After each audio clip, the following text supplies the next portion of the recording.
देखें जी, आज सबसे पहले तो कौम को बहुत बहुत मुबारकबाद हो, क्योंकि ये जीत इमरान खान की नहीं, आपकी नहीं, मेरी नहीं, ये पूरी कौम की जीत है। करप्शन के ज़रिए पैसा कमाया गया, मनी लॉन्ड्रिंग की गई और नैब से क्लीन चिट ली गई, जो आज के ब्लैक चिट में तब्दील हो गई है। सुप्रीम कोर्ट ने जो फैसला दिया है उसमें उन्होंने वाज़ा किया है कि ये जो 50 करोड़ तक करप्शन जायज़ करार दी गई थी उसको ख़त्म किया जाता है। बर्डन ऑफ प्रूफ जो है वो नैब पे था, जो कि बहाल किया गया है कि जो बंदा करप्शन करेगा वो बताएगा। और साथ साथ जो मकसूद चपरासी और दूसरे अकाउंट उनके हवाले से ये जो अमेंडमेंट्स की गई थी वो भी बहाल की गई हैं। और एसेट बियॉन्ड मीन्स ये एक अमेंडमेंट की गई थी, उसको भी बहाल किया गया है। और दूसरे नंबर पर ये जो 7 दिन के अंदर अंदर सुप्रीम कोर्ट ने वाज़ह कहा है कि तमाम जो रेफरेंस डिस्पोज ऑफ किए गए, वापस भिजवाए गए, तमाम को जो है बहाल किया जाए और उसी जगह से ये शुरू हो गया। इसके अंदर मैं बताऊं कि सेक्शन 4, 5, 9, 14 और 23 में अमेंडमेंट्स की गई थी। तमाम तरमीम जो हैं वो ख़त्म कर दी गई हैं और ये सुप्रीम कोर्ट ने फैसले में कहा है कि बुनियादी इंसानी हकूक़ के मुतरादफ़ ये तमाम अमेंडमेंट्स थी जो कि फ़ंडामेंटल राइट्स जो हैं आइन ने पाकिस्तान के, उनके ये ख़िलाफ़ थी।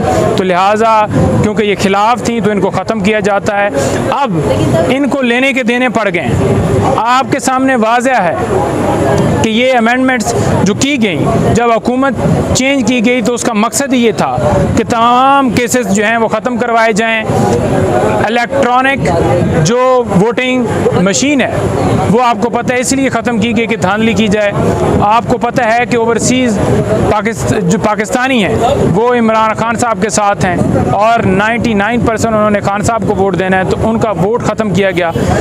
तो इसी की ये कड़ी नैब अमेंडमेंट्स थी जो कि इन्होंने की ताकि इनके केसेस ख़त्म किए जाएं और ये आके इस मुल्क के ऊपर दोबारा बैठ के उसी तरीके से पैसे कमाएं। और एक लिमिट करार दे दी गई कि अब किसी और के अकाउंट में पैसे ट्रांसफ़र कर दिए जाएं, अब किसी और को खड़ा करके सारा मामला कर दिया जाए। तो ये सारी की सारी अमेंडमेंट्स ख़त्म हो गई। नईम साहब, ये बताइएगा कि इस फैसले के बाद पाकिस्तानी सियासत पे क्या असरात मुरातब होते हुए नज़र आ रहे हैं? और दूसरा क्वेश्चन ये लीजिएगा कि दूसरा क्वेश्चन ये है कि शरीफ फैमिली के खिलाफ घेरा तंग हो जाएगा इस फैसले के बाद?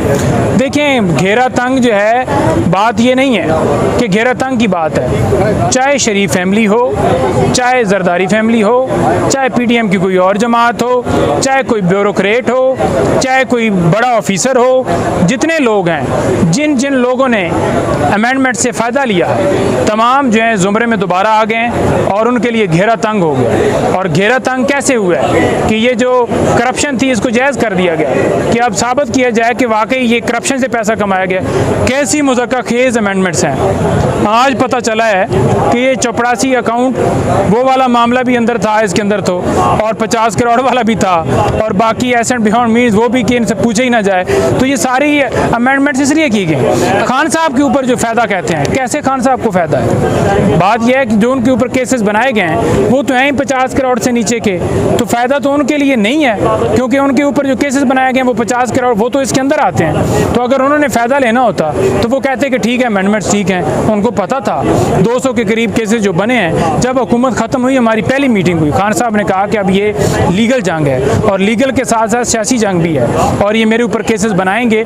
उनको पता था कि केसेस ऐसे बनाएंगे जो कि समझ से बाहर होंगे। आपको ये भी पता है कि ज़मानत इसी वजह से कन्फर्म हो रही हैं कि खान साहब के खिलाफ कोई शवाहिद, कोई सबूत नहीं मिलता। अच्छा नईम साहब, ये बताइएगा जिस तरह नैब के हवाले से जो नैब तरामीम का केस काफ़ी अरसे तक चलता रहा, तकरीबन 53 तक समाअत हुई है इसमें, कौन को आसान अल्फाज में ये बताइएगा कि नैब के अंदर इन्होंने कौन सी तरामीम की थी और जो अभी सुप्रीम कोर्ट ऑफ पाकिस्तान ने आज जो फैसला सुने और वो सारों को? मेरे भाई, मैंने पहले आपको बताया है कि जो 50 करोड़ करप्शन नहीं, फेडरल गवर्नमेंट जो डिसीजन देगी, गवर्नमेंट ऑफिस जो फैसले देगी उनको नैब के अख्तियारात से बाहर कर दिया गया था, यानी कि उनके डिसीजन करप्शन के हवाले से या कोई पैसों के हवाले से, एसेट बियॉन्ड मीन्स के हवाले से वो ख़त्म कर दिए गए थे। आज वो बहाल हो गए हैं। फिर ये किया गया कि जो बेनामीदार हैं, बेनामीदार अकाउंट्स जो ऑफेंस की डेफिनेशन है उसको चेंज किया गया था कि 500 करोड़ तक जो है 50 करोड़ तक जो करप्शन है उसको जायज़ करार दिया गया था। उससे नीचे जो है वो केसेस ही नहीं चलाए जाते थे नैब के अंदर। उसको बहाल कर दिया गया कि जो अगर 1 करोड़ की करप्शन होगी, 1 करोड़ का केस होगा तो वो चलेगा, ये नहीं कि 50 करोड़ से नीचे वाली जो है वो केस नहीं चल सकते। दायरा कार इसको महदूद किया गया था।